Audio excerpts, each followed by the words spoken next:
যে মিথ্যা কথা বলে যাবে খোদার জান্নাতে সেই আর কেহ নয় মা জননী যাবে জান্নাতে।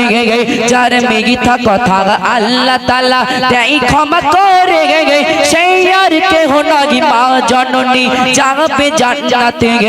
সেই আর কেহ নয় মা জননী যাবে জান্নাতে।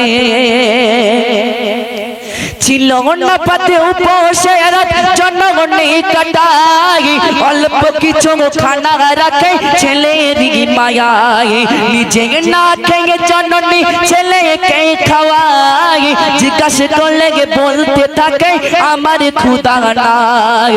ছিল না পাত উপসের জনগণে কাটাই অল্প কিছু খানা রাখে ছেলের মায়ায় নিজে না খেয়ে জননী ছেলেকে খাওয়াই জিজ্ঞাসা করলে বলতে থাকে আমার ক্ষুধা নাই। যার দিলটা নরম নাহি গরম বলছে আয়াতে যার দিলটা নরম নাহি গরম বলছে আয়াতে সেই আর কেহ নয় মা জননী যাবে জান্নাতে। সেই আর কেহ নয় মা জননী যাবে জান্নাতে।